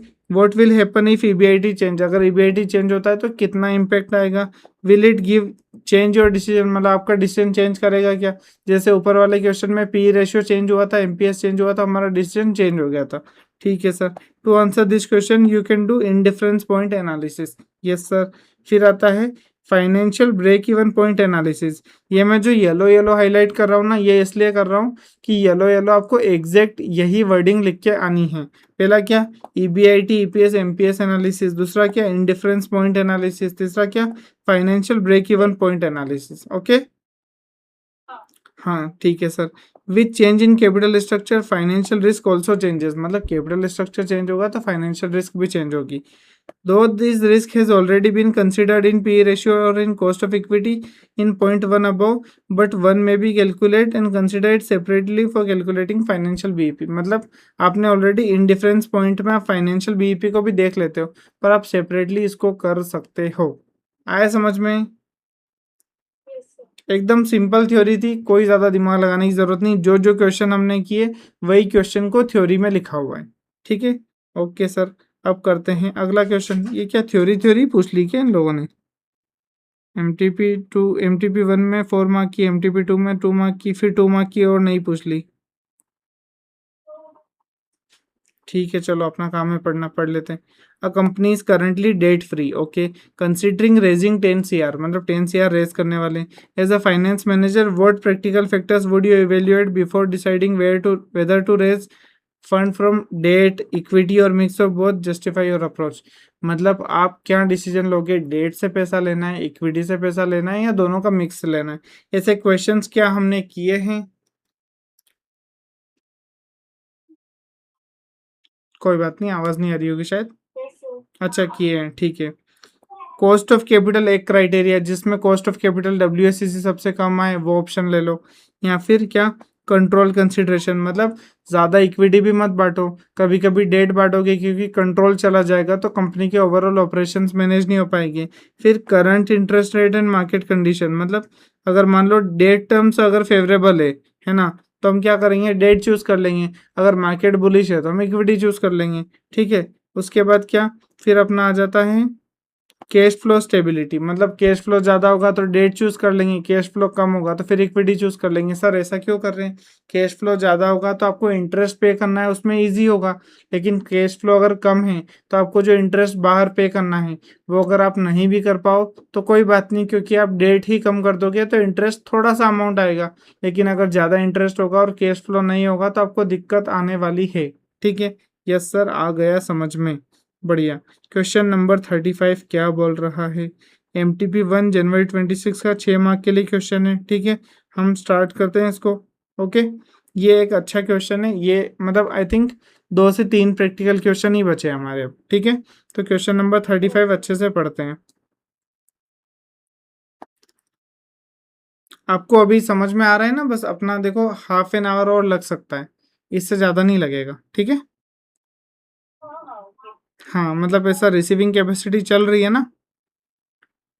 चल रही है सर। हाँ, ठीक है। Vastu Vastupal limited is currently a levered company having 15% convertible debt of 250 lakh, मतलब लीवर्ड कंपनी है, 250 लाख की डेट, ठीक है। करंट मार्केट वैल्यू कितनी है? 1500 लैक्स की, ओके सर। अब क्या बोल रहे हैं? ओवरऑल कैपिटलाइजेशन रेट, हाँ ठीक है। अब ओवरऑल कैपिटलाइजेशन रेट है 20%, okay sir. Owing to regulatory norms at Vastupal Limited, the company is planning to become an all equity finance company। अच्छा, all equity finance company बनना है भाई साहब को। तो अभी इनके पास कितनी डेट है? 250 लाख की, 1500 लाख का ओवरऑल वैल्यूएशन है, ओके सर। लेकिन इनको क्या करना है, इनको 70% डेट जो है वो तो आज के दिन रीपे करना है, और फ्यूचर में आफ्टर 3 years बैलेंस 30% भी रीपे कर देना है, ठीक है, करवा देंगे। Its EBIT are expected to remain constant, मतलब जो अभी EBIT क्वेश्चन में देगा ना वही EBIT बाद में भी रहने वाला है, चल जाएगा। इंटायर अर्निंग जो है वो डिस्ट्रीब्यूट हो जाती है किसको? शेयर होल्डर्स को। टैक्स रेट है 20%, ठीक है सर। अब क्या बोल रहा है? You are required to calculate the impact on the following on the account of change in capital structure, ठीक है। अब देखो, इसका जो है ना EBIT क्वेश्चन में दिया हुआ नहीं है, मतलब इसमें दिया हुआ होगा, हो सकता है यहाँ तो क्वेश्चन का एरर है या कॉपी पेस्ट में मैंने कुछ अगर एरर किया हो, इसलिए मैं आपसे पूछ रहा था ना आपके पास MTP है क्या। तो मैं इस क्वेश्चन के लिए ही पूछ रहा था। इसका EBIT जो है 350 लैक्स यहाँ पर वो क्वेश्चन में गिवन नहीं है, तो मैं यहाँ पर लिख रहा हूँ अलग से करेक्शन, है ना। मैम कल देख के मैं अभी देख के सर आपको भेज दूँगी। हाँ, अभी मुझे बता देना एक बार। 350 लैक्स मुझे ऐसा लग रहा है कि इसका EBIT है, यहाँ पर क्वेश्चन में होगा। अगर क्वेश्चन में नहीं होगा तो यहाँ पर मैं आपको बता रहा हूँ, आपको एग्जाम में ऐसा नहीं होगा। अगर एग्जाम में ऐसा कुछ होता है तो आप कुछ भी अज्यूम कर लो और उसके बाद क्या करो, उसके बाद आप अजम्पशन लिख दो, ठीक है। ओके सर, अब बढ़ते हैं आगे। मार्केट वैल्यू बता दो हमें, कॉस्ट ऑफ इक्विटी बता दो हमें, कॉस्ट ऑफ कैपिटल बता दो हमें। एक चीज़ यहाँ पर इस क्वेश्चन में नया क्या है, उसका इम्पैक्ट बताओ, इम्पैक्ट बताओ, इम्पैक्ट बताओ। तो मैं आपको बताऊंगा, लेकिन ये इस क्वेश्चन में नया है। फिर क्या बोला, also calculate market value of totally unlevered company and cost of equity after 3 years when balance 30% convertible is also convertible to equity. मतलब क्या बोला कि आप है ना, हमें पहले तो आज हम 70% डेट को कन्वर्ट कर रहे हैं इक्विटी में, बहुत बढ़िया। बाद में 3 साल बाद बाकी का जो 30% है ना, उसको भी कन्वर्ट कर देंगे, तब की सिचुएशन भी आप हमें बता दो। मैंने बोला ठीक है सर, बता देंगे यार। क्वेश्चन थोड़ा सा अलग है, थोड़ा सा नया है, पर हम साथ में मिलके करेंगे, हो जाएगा। ज़्यादा टेंशन लेने की बिल्कुल ज़रूरत नहीं है, ठीक है। हो जाएगा, क्वेश्चन अपन मिलके कर लेंगे, ठीक है। ओके, अब एक फॉर्मूला मुझे बताओ एक बार। Value of unlevered firm is equal to क्या होता है? Value of levered form plus debt into tax. एक मिनट रुको, यहाँ पर मैं अनलीवर्ड लिख रहा हूँ, यहाँ पर शुरू में लीवर्ड आता है ना, वरना फॉर्मूला फिर अपन इधर उधर करेंगे तो अपन वेरिएबल ऊपर नीचे कर लेंगे, पर ऐसे शुरू से नहीं बिगाड़ना फॉर्मूला को। एक फॉर्मूला सेम ही लिखो हमेशा, ठीक है। वैल्यू ऑफ लीवर्ड फर्म, फिर वैल्यू ऑफ अनलीवर्ड फर्म आ गया। हाँ सर, अनलीवर्ड फर्म में एक और क्या जोड़ दूँ, बताओ जरा। Debt into tax. Debt into tax की रेट, ठीक है सर, ये हो गया मेरा क्वेश्चन। अब देखना, वैल्यू ऑफ लीवर्ड फर्म में क्या बोला है यहाँ पर, 15 लैक्स, 1500 लैक्स। मार्केट वैल्यू क्या बोला, मार्केट वैल्यू ऑफ वस्तु इज 1500 लैक्स। इक्विटी नहीं बोला, ओवरऑल मार्केट वैल्यू, ठीक है सर। तो यहाँ लिख दूँ मैं 1500, लिख सकता हूँ, ओके। वैल्यू ऑफ अनलीवर्ड यहाँ डाल देता हूँ, ओके। अब मुझे बताओ डेट कितनी है, लिखा है क्या? Yes sir. ठीक है। अब एक बात मुझे बताना कि यहाँ पर डेट जो है 250 लैक्स है ना, इंटू 70%। एक मिनट रुकना,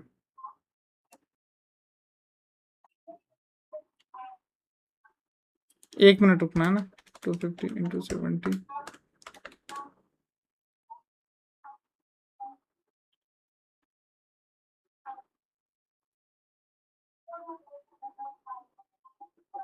अभी हम शुरू में 70% इसका मतलब कन्वर्ट करने जा रहे हैं ना, तो उतना ही पार्ट वो गिन रहा है।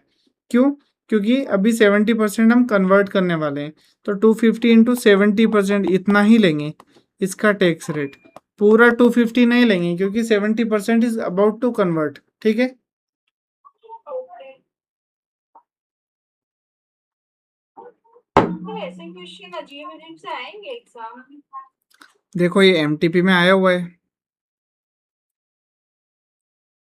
मैं तो आपको नए क्वेश्चन तो ला ही नहीं रहा हूँ, मैं तो आपके जो आईसीआई ने क्वेश्चन दिए है ना वही कराता हूँ, क्योंकि आईसीआई के कर लो ना वही बहुत होती है, क्योंकि एग्जाम आईसीआई ले रहे हैं। तो ऐसे क्वेश्चन नए नए आपको टफ लगेंगे शुरू शुरू में, धीरे धीरे 2 बार प्रैक्टिस करोगे हो जाएंगे। क्योंकि पुराने क्वेश्चन आपको इजी क्यों लगते हैं, एक बात बताओ, पुराने क्वेश्चन इजी क्यों लगते हैं? क्योंकि आप पुराने क्वेश्चन पर कंफर्ट ला चुके हो, मल्टीपल टाइम सिमिलर क्वेश्चन कर चुके हो। ऐसे क्वेश्चन भी 2-3 बार करोगे ना तो कंफर्ट आ जाएगा, ठीक है। ओके, ओके, तो ये लिखा 1500, ये इसका सोल्व करो कितना आ जाएगा, ये वाला सोल्व करो 250 वाला, 175 पर 22, कितना आ रहा है? 52.5। एक मिनट रुको, 250 का पूरा 70%, सॉल्व कर देना तो 52.5।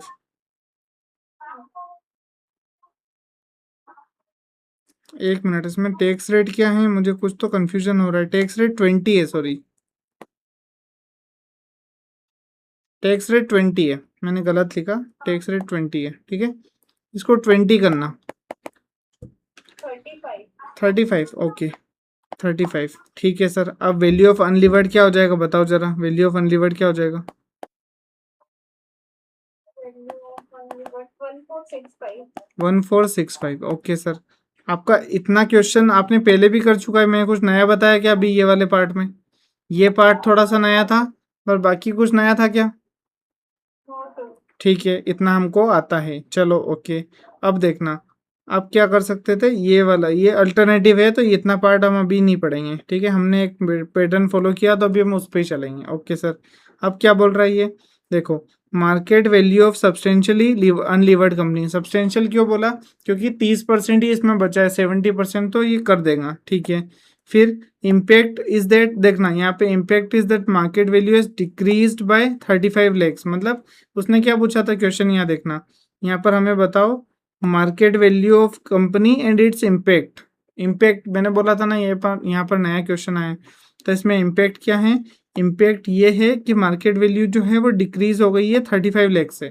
पहले 1500 वैल्यूएशन थी, अब कितनी हो गई 1465। आया समझ में, आया समझ में, Yes, sir. है ना, ठीक है। फिर दूसरा बोलता है कॉस्ट ऑफ इक्विटी।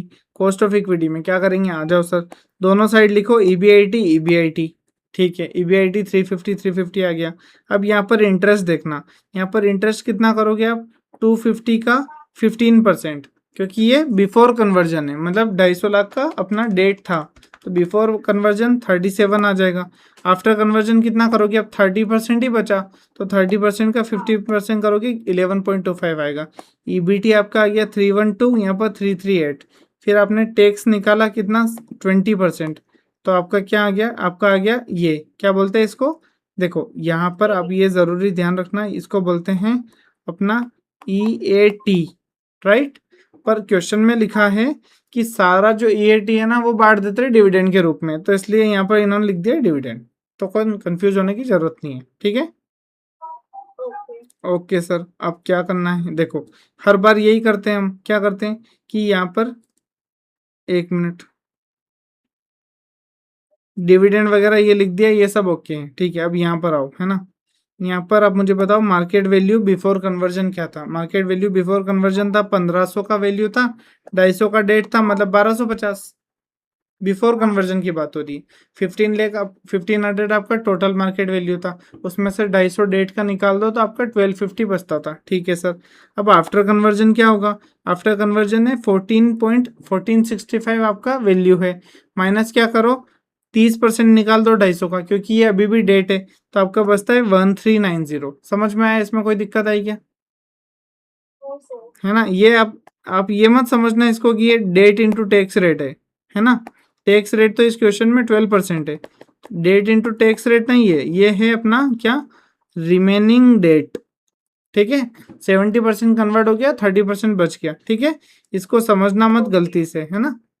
ओके, अब क्या करना है, अब आपको केई निकालना है आफ्टर कन्वर्जन। तो केई कैसे निकालोगे, 271 तो आपका ये आया था, राइट, ये, और आप क्या करोगे फिर, ये आया आपका 1390, आपका after conversion value of equity आया, तो इसको करोगे तो आपका आंसर आ जाएगा, क्या आंसर आ जाएगा 19.49। पहले कितना आंसर था 20, अब कितना आंसर है 19.49। तो सर इसमें ये जो 0.5 का डिक्लाइन हुआ है ना, इसी को हमको लिखना है इम्पैक्ट, कि द, वो जो मैंने बोला था ना क्वेश्चन में इम्पैक्ट इम्पैक्ट पूछ रहा है, the impact is that cost of equity has fallen by 0.5%, 19.49 पे आ गई, due to reduction in financial risk. Financial risk कम हुई, डेट कम हुई, तो के ही कम हो गई, है ना सर। इसमें कोई दिक्कत है क्या, No, sir. तो आपको ये समझ में आ गया, ये भी आ गया, बहुत बढ़िया। अब ये कॉस्ट ऑफ कैपिटल 99% चांस है कि ये बढ़ेगी। क्यों बढ़ेगी सर, क्योंकि आपका के ही कम हुआ है, कॉस्ट ऑफ कैपिटल बढ़ने वाली है, डेट का फायदा आप नहीं उठा पा रहे हो अच्छे से, है ना, ठीक है। अब क्या करो, यहाँ पर आप पहले बिफोर कन्वर्जन पढ़ना, ठीक है। बिफोर कन्वर्जन में क्या था, 1250 आपका इक्विटी था और 250 आपका डेट था, और इसका वेट लगा लो। वेट तो सिंपल है, 1250 डिवाइडेड बाई 1500, 250 डिवाइडेड बाई 1500, ठीक है। आपका इसकी कॉस्ट क्वेश्चन में गिवन है 20%, इसकी कॉस्ट क्वेश्चन में गिवन है 12%, ठीक है। ओके सर, देखो यूँ तो 15 थी, पर 1 माइनस टैक्स किया तो 12 आई, तो यहाँ पर इसका एवरेज किया तो हमारा है 18.67, मतलब हमारा जो पुराना कॉस्ट ऑफ कैपिटल या WACC जो है वो 18.67 था। लेकिन अब हमने क्या किया, हमने 70% डेट रिड्यूस कर दी, उससे क्या हुआ, हम चीपर फंड्स का जो फायदा उठा के हमारा KO जो है वो कम आ रहा था, वो अब बढ़ जाएगा, तो वो बढ़ के हो जाएगा 19.10। कैसे सर, ये 1390 का आपका क्या है, इक्विटी का वैल्यूएशन है, यहाँ से लेके आए, देखना यहाँ से लेके आए, है ना। और यहाँ पर डेट है जो है, डेट है आपका 275 का 30%, कितना आ गया 75। ओके सर, इसका वेट लगा दिया, और आपने यहाँ पर क्या किया, इतनी मेहनत से जो 19.49 आपने के ही कैलकुलेट किया था और 12 जो सेम रहेगा, ये आपका आ जाता है 19.10। समझ में आया क्या? Yes sir. है ना, इजी है ना, इसमें तो कुछ टफ नहीं लगा होगा आई थिंक। ये सबसे इजी कॉस्ट ऑफ कैपिटल से जो कंफर्ट आया है, इसको तो हम हमेशा फोड़ देते हैं, राइट? Yes sir. ओके, तो हमने क्या कर लिया, हमने सर 3 पार्ट कर लिए क्वेश्चन के। 1, देखो कौन से 3 पार्ट कर लिए, 1 2 3, राइट? Yes sir. ओके, अब हम लास्ट पार्ट करने जा रहे हैं। लास्ट पार्ट क्या बोल रहा है देखना जरा, देखना ये पहले इसका भी मैं देखना। आपको भेजूं क्या वो एमटीपी का स्क्रीनशॉट? हाँ भेजो ना, भेजो, इन केस अगर कुछ मिलता है तो। देखो यहाँ पर भी इम्पैक्ट बोला है, इम्पैक्ट क्या बोला है, overall cost of capital increase हुई है 0.43। रीजन क्या है, due to non availability of tax benefit owing to reduction in debt, मतलब डेट कम हो गई तो टैक्स बेनिफिट नहीं मिल रहा। ठीक है, अब क्या करेंगे, आप भेज रहे हो तो मैं रुक जाता हूँ, आपको भी तो पढ़ाना है। हाँ सर, मैं भेज रही हूँ। हाँ तो मैं थोड़ा सा रुक रहा हूँ, सो देट आप भेजो तो ठीक रहेगा।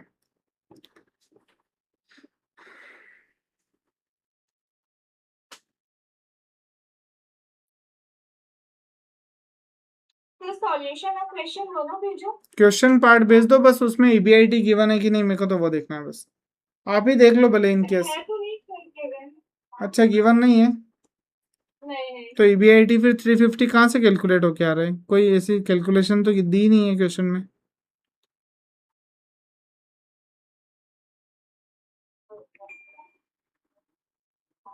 क्वेश्चन में कहीं ईबीआईटी देना तो चाहिए ना, हम कैसे कैलकुलेट करेंगे मन से।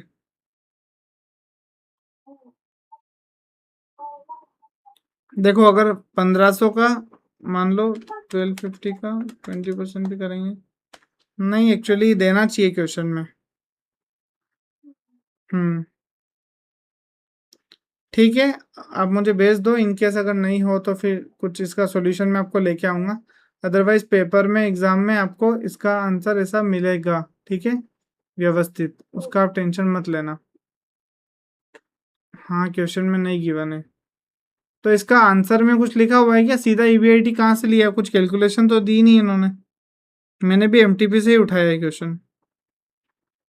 रिवर्स कैलकुलेशन वगैरह का तो कुछ नहीं है सर। नहीं क्वेश्चन में आंसर में होता तो सही।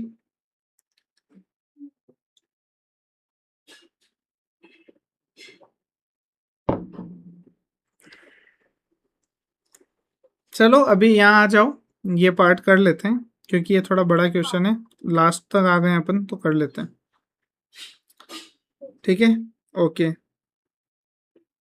अब ये क्या बता रहा है, calculation of market value of company after 3 years. अब 3 ईयर्स के बाद क्या करेंगे, 3 ईयर्स के बाद देखना, अब टैक्स एडवांटेज कितना, 30% का 20% मिलेगा, है ना, तो 30% कितना है, 250 का 30% 75 होता है, इंटू 20। अब टैक्स एडवांटेज सिर्फ आपको 15 रुपीज़ का ही मिल रहा है, 15 लाख रुपीज़ का। रीज़न क्या है सर, 70% तो पहले ही कन्वर्ट हो गया था ना, अब 30% ही बचा, और यहाँ पर ये 1465 आ गया। ये कहाँ से आया सर, ये हमारा यहाँ से आया, यहाँ से 1465, राइट।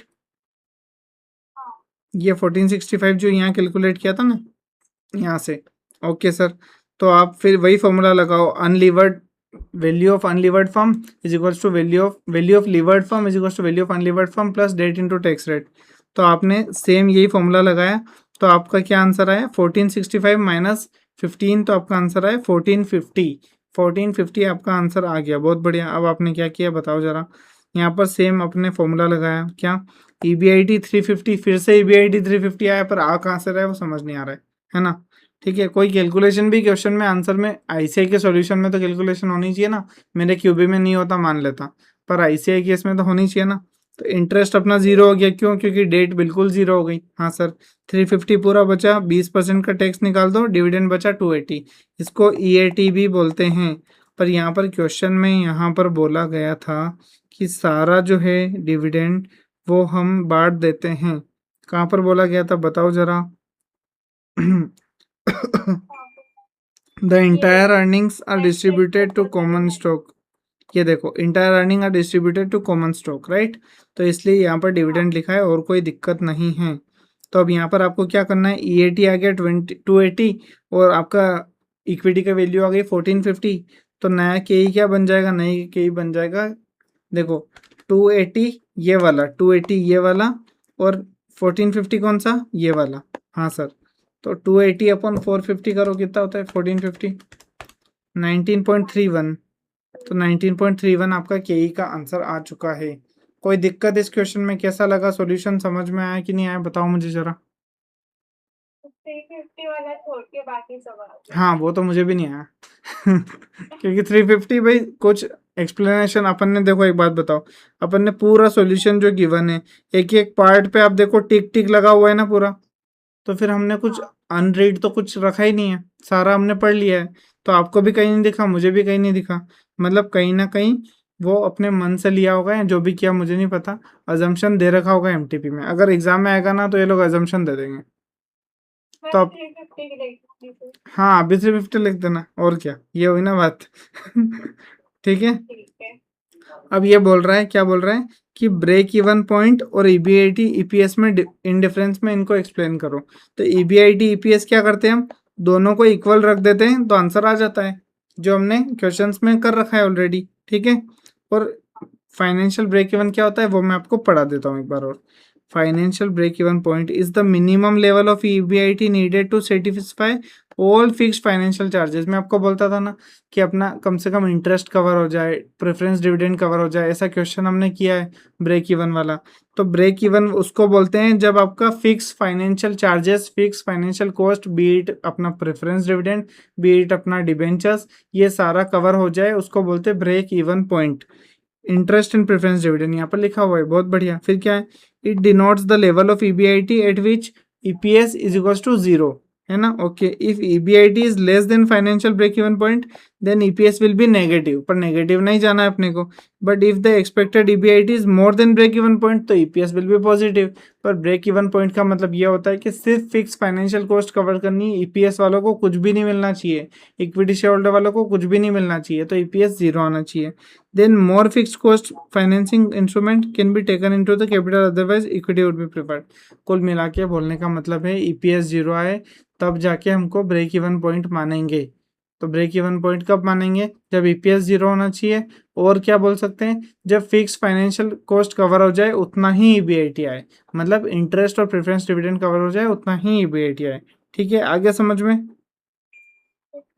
ओके, अब हमारा एक और ये न्यूमेरिकल है 37th वाला, है ना। फिर अपन 2 थ्योरी क्वेश्चन हो रहे, तो ये थ्योरी क्वेश्चन पहले फटाफट दिखा देता हूँ, फिर अपन न्यूमेरिकल कर लेंगे 37th, राइट। 2 थ्योरी और देख लेते हैं, है ना। फिर अपना क्योंकि 6 मिनट्स बचा है लिंक में, तो 2 थ्योरी दिखा के फिर मैं आपको ये भेज देता हूँ लिंक डबल से, है ना। Okay, how do we measure the value or wealth of the firm. अच्छा, वैल्यू या वेल्थ कैसे मेजर करते हैं, कैसे मेजर करते हैं, इतनी बार हमने क्वेश्चन कर लिया, अब थ्योरी आप पढ़ रहे हैं, बहुत बढ़िया, है ना ठीक है। अकॉर्डिंग टू वेन होने, value of a firm is represented by the market price of companies common stock, मतलब कंपनी की जो भी मार्केट प्राइस है उसको वैल्यू है, वेल्थ ऑफ द फर्म बोलते हैं।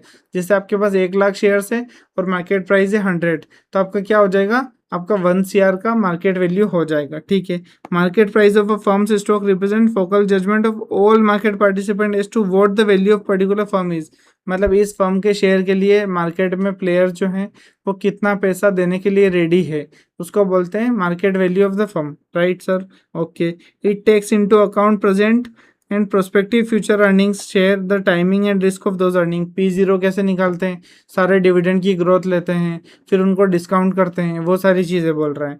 The dividend policy of the firm and many other factor that bear upon the market price, मतलब बहुत सारे फैक्टर्स को लेके हमारा मार्केट प्राइस आता है, और मार्केट प्राइस को नंबर ऑफ शेयर से मल्टीप्लाई करते हैं तो हमारा वैल्यू ऑफ द फर्म आता है। The market price serves as a performance index और report card of the firm's progress, मतलब मार्केट प्राइस रिपोर्ट कार्ड बताता है, अगर फर्म लॉसेस में जाएगी मार्केट प्राइस गिरेगा, फर्म प्रॉफिट्स में जाएगी मार्केट प्राइस बढ़ेगा। फर्म का डेट इक्विटी रेशियो अच्छा हेल्दी होगा, मार्केट प्राइस बढ़ेगा, अगर फर्म का डेट ज़्यादा इक्विटी कम है तो मार्केट प्राइस कम होगा। ठीक है, it indicates how well management is doing on behalf of stakeholders, मतलब प्राइस ऊपर गया है तो मैनेजमेंट अच्छा कर रही है, प्राइस नीचे आया मैनेजमेंट अच्छा नहीं कर रही है। सिंपल सिंपल सादा एक्सप्लेनेशन, बहुत बढ़िया। फिर आते हैं अगले क्वेश्चन पर, कोई डाउट इसमें। पेकिंग ऑर्डर थ्योरी क्या होता है, ये बहुत ज़रूरी है, ठीक है। Packing order theory suggest that manager may use various sources for raising funds. Explain the preference order suggested by this theory. मतलब पेकिंग ऑर्डर थ्योरी क्या बोलती है कि पहले सोर्स ऑफ फाइनेंस में किससे पहला पैसा लेना है, फिर किससे लेना है, फिर किससे लेना है। मतलब पहले कहाँ से पैसा अरेंज करूँ, फिर कहाँ से लूँ, फिर कहाँ से लूँ, मतलब डेट, इक्विटी और रिटर्न अर्निंग वगैरह वगैरह, ठीक है। सबसे पहले मैनेजर्स का टारगेट होता है, managers first choice is to use internal finance. क्यों? क्योंकि फिक्स फाइनेंशियल कॉस्ट, इंटरेस्ट या प्रेफरेंस डिविडेंड नहीं देना होगा। इक्विटी वालों को बेचारों को बच गया तो दे दो, वरना वो बेचारे कुछ मांगते भी नहीं है।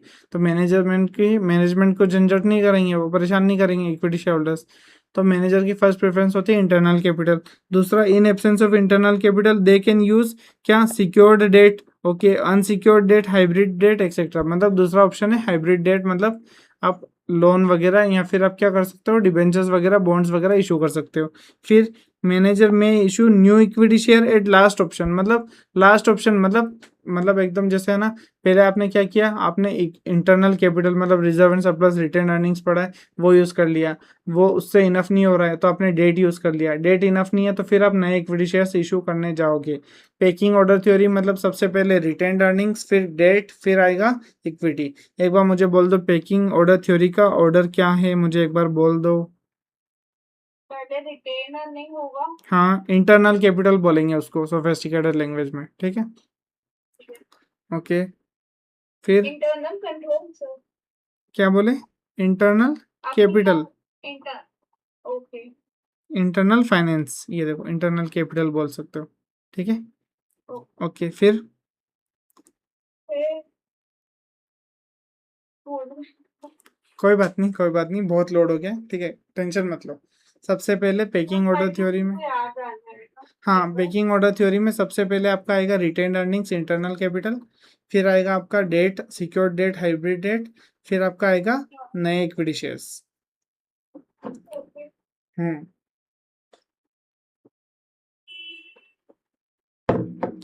जो भी ये स्टूडेंट ये रिवीजन वीडियो देख रहे हैं, ठीक है, आप क्या करिए, आप मुझे 1 मिनट लाइक शेयर सब्सक्राइब कर दीजिए, ठीक है। उसके अलावा अगर आपको कंटेंट समझ में आ रहा है, अच्छा लग रहा है, ठीक है, वीडियोस हेल्पफुल लग रहे हैं, तो आप क्या करिए, आप अपने फ्रेंड्स के साथ शेयर कर दीजिए। जो स्टूडेंट ये वीडियोस देख रहे हैं, आपको हेल्प हो रही है तो एटलीस्ट लीव अ सब्सक्राइब, आप एक सब्सक्राइब कर दोगे, मुझे बहुत ज़्यादा हेल्प होगी, ठीक है। उसके अलावा आप कुछ कमेंट करो आपको कि सर मुझे ये रिवीजन वीडियो चाहिए, सर इसमें यहाँ डाउट आ रहा है, वो बता दो। आप मुझे इस नंबर पर क्या कर सकते हो, 9630902017 पर आप मुझे कॉल या व्हाट्सएप कर सकते हो। किसी भी रिगार्डिंग मैं फ्री में कोई चार्ज नहीं करूँगा। मैं फ्री में आपको एफएम के रिगार्डिंग कुछ भी डाउट वगैरह आता है तो मैं आपको हेल्प करने के लिए रेडी बैठा हूँ, कोई दिक्कत नहीं है, ओके। उसके अलावा आपको क्या करना है सर, उसके अलावा आपको बस एक कमेंट करना है कि सर हाँ रिवीजन अच्छा लग रहा है, अच्छा नहीं कुछ फीडबैक हो कि सर अच्छा नहीं पढ़ा रहे हो सर, ऐसा वैसा कुछ भी, तो आप वैसा फीडबैक भी दे सकते हो, कोई दिक्कत नहीं है। आपको कमेंट में लग रहा है मैं तो सर इंट्रोवर्ट हूँ, मेरे से कमेंट नहीं हो रहा, तो आप एटलीस्ट मुझे मैसेज करके बता दो कि सर आप अच्छा पढ़ा रहे हो, हमें अच्छा लग रहा है, तो मुझे बहुत अच्छा लगेगा, राइट। ओके, अब 1 मिनट में उसको ऐड कर रहा हूँ, ठीक है। तब फिर हम हमारा आज का लेक्चर का लास्ट क्वेश्चन करेंगे, उसके बाद हमारा लेक्चर ख़त्म हो जाएगा। हमारा कैपिटल स्ट्रक्चर नाम का बहुत बड़ा चैप्टर ख़त्म हो जाएगा। स्टूडेंट्स ने बहुत बार मुझे क्वेश्चन किया था, जबकि इवन मैं फ्री में यहाँ पर पढ़ा रहा था, फिर भी बोले कि सर आप तो रिवीजन वीडियोस नहीं ला रहे हो, सर आप 0 to 50 सीरीज कंटिन्यू नहीं कर रहे हो। ऑल्दो आई टोल्ड यू कि मतलब उस टाइम पर मैं कंटिन्यू नहीं कर पा रहा था क्योंकि मैं प्रैक्टिस बैच पढ़ा रहा था, स्टार्टिंग करी थी तो थोड़ा उधर टाइम ज़्यादा देना पड़ रहा था। अदरवाइज़ हमारा 20 अगस्त का जो मैंने इंट्रो वीडियो में भी टारगेट बोला था, तब तक हमारा पूरा का पूरा क्या सिलेबस हो जाएगा, ठीक है। उसकी आप टेंशन मत लो, सारे जो 7 चैप्टर्स हैं हमारे वो सारे ख़त्म हो जाएंगे, राइट। कुछ भी दिक्कत आए तो आप मुझसे पूछ सकते हो। मैंने आपको मेरे नंबर भी दे दिए हैं, मेरा कमेंट सेक्शन ओपन है, वहाँ पर आप जाके पूछो, कोई दिक्कत नहीं है, राइट। बस आपको पूछो, आप एफर्ट तो करो, बाकी सब हो जाएगा चीज़ें, things will fall in place, right. Okay, just a minute, let her join. उसके बाद हम हमारा अगला चैप्टर स्टार्ट करते हैं, अगला क्वेश्चन स्टार्ट करते हैं। अगला चैप्टर कल आएगा, ऑब्वियस सी बात है, ठीक है। हम अब इन्वेस्टमेंट पढ़ेंगे, फिर हम वर्किंग कैपिटल पढ़ेंगे। किसी स्टूडेंट की कुछ एक्स्ट्रा डिमांड हो, सर ये पढ़ा दो वो पढ़ा दो, वैसे तो हम सुपर क्वेश्चन 100 क्वेश्चन लेके आने वाले हैं। उसके अलावा हम एमसीक्यू रिवीजन वीडियोस भी प्लान कर रहे हैं। तो आप एटलीस्ट हमें बोलो कि सर हम रेडी हैं, सर हम लाइव लो तो हम भी और पार्टिसिपेट करें। लाइव बोलोगे मैं लाइव लेके आ जाऊँगा, कोई दिक्कत नहीं है, पर एटलीस्ट वो कॉन्फिडेंस तो मुझे दीजिए कि हाँ सर मैं लाइव आऊँगा, तो फिर मैं आपको लिंक भी भेज दूंगा। ठीक है, क्वेश्चन नंबर 37 आ जाए वंशिता। Yes sir. ओके, क्या कोई नॉइस तो नहीं आ रही है ना आपको बैकग्राउंड? नहीं नहीं मुझे कोई नॉइस नहीं आ रही है। मैंने एक्चुअली आपकी आवाज़ भी थोड़ी कम रखी हुई है, सो दैट लेक्चर में ज़्यादा ना आए, अगर इनके साथी भी तो। शुरू में पहले आ रही थी, अब कोई दिक्कत नहीं है। ठीक है। Okay, question number 37। Deepa limited has earnings before interest and taxes कितनी, 60 लैक्स की। ईबीआईटी 60 लैक्स का है।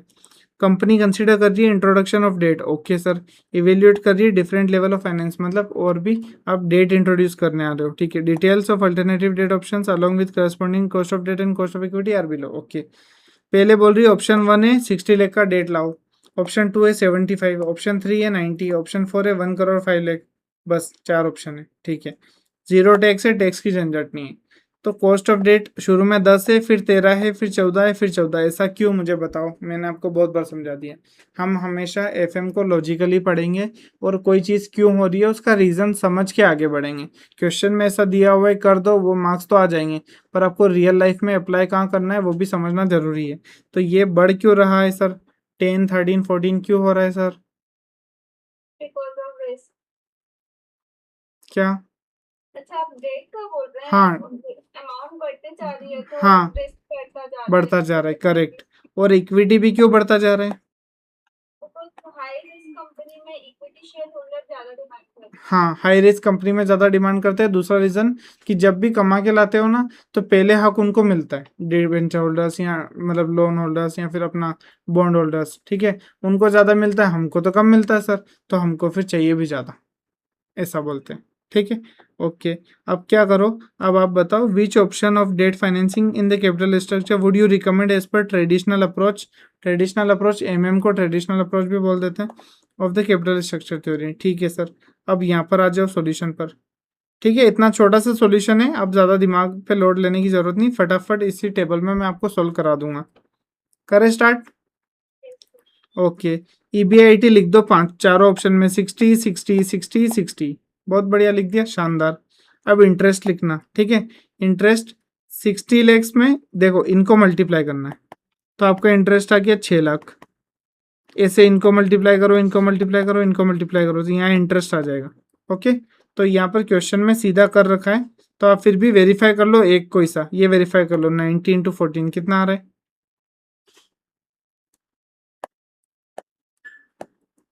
90 लैक्स इंटू 14% आपका आ रहा है 12,60,000। ओके, वेरीफाई आप कर सकते हो। ठीक है, आपका आ गया earning available to equity holders. क्यों sir earning available to equity holder कैसे आ गया? सर टैक्सेस है ही नहीं, क्वेश्चन में बोला है यहाँ पर, आप विश्वास तो करिए मुझ पे यार, क्या बात कर रहे हो। ठीक है, अर्निंग यहाँ पर आ गई 54 50 47 45। ओके सर, अब देखना इक्विटी कैपिटलाइजेशन रेट क्या है सर, यहाँ पर 12%, तो आप करो 54 डिवाइडेड बाई 12% करो, कितना आ रहा है? एक मिनट, 54 4 करोड़ 50 लैक्स, राइट।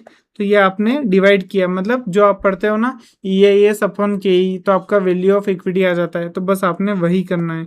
ये आपने वही किया तो आपका ये आंसर आ गया। यस सर, ये आंसर आ गया। अब मार्केट वैल्यू ऑफ डेट तो ऑलरेडी गिवन थी क्वेश्चन में, 60 75 90 105। तो आपने टोटल किया, कितना आया? 5 करोड़ 10 लाख, 4 करोड़ 10 लाख, 3 करोड़ 86, 3 करोड़ 88। ओके, अब आपको क्या करना है सर, अब आपको EBIT के नीचे total value of equity plus debt लिख देना है।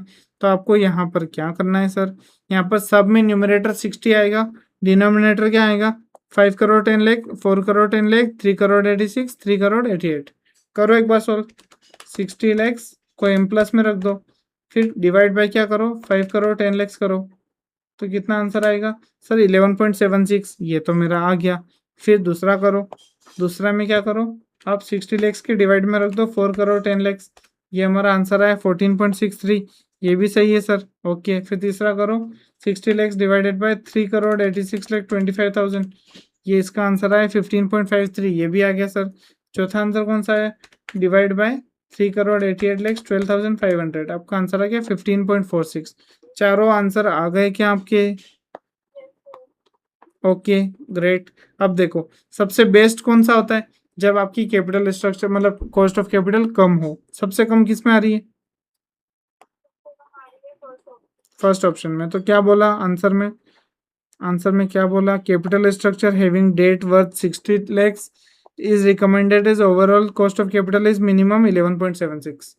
आया समझ में? कितना इजी क्वेश्चन था। अपने को एमटीपी जनवरी में, एमटीपी Jan 26 में 5 मार्क का पूछा गया है। तो ये एग्जाम में ऐसे क्वेश्चन आ सकते हैं। अब इसमें कुछ आई डोंट थिंक कि कुछ एक्स्ट्रा दिमाग लगाना पड़ा कहीं पे भी, जो क्वेश्चन ने बोला बस उतना करके दे दिया, राइट? एक मिनट, आपकी आवाज में बढ़ा रहा हूँ, बोलो। नहीं आगे से समझ में। अच्छा आ गया, ओके ठीक है।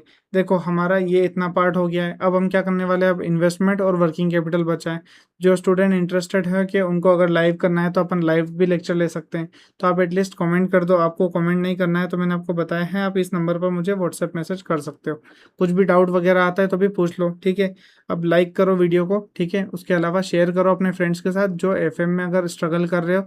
ग्रुप 1 का स्टूडेंट के नज़र में आ गया वीडियो तो ग्रुप 2 वाले के साथ शेयर कर दो, ठीक है। उसके अलावा सब्सक्राइब कर लो, जो भी ये वीडियो देख रहा है एटलीस्ट सब्सक्राइब कर लो, सो दैट क्या हो कि मतलब फ्री में पढ़ा रहे हैं तो कम से कम सब्सक्रिप्शन की गुरु दक्षिणा तो बनती है ना, इतना तो बनता है ना। तो सब्सक्राइब कर लो। सब्सक्रिप्शन पेड भी नहीं है, इंडियाज गॉट टैलेंट देखने के लिए तुम देते हो, बराबर पैसे देते हो, ठीक है। यहाँ पर मैं पढ़ा रहा हूँ, उसका कुछ नहीं। तो सब्सक्राइब कर लो, क्योंकि रिपोर्ट में आता है कि बहुत सारे बच्चे सब्सक्राइब नहीं करते हैं लेकिन वीडियो देखते हैं। तो आप एटलीस्ट सब्सक्राइब ज़रूर कर लो, ओके। और मिलते हैं हम इन्वेस्टमेंट के साथ कल, okay. Bye bye, all the best.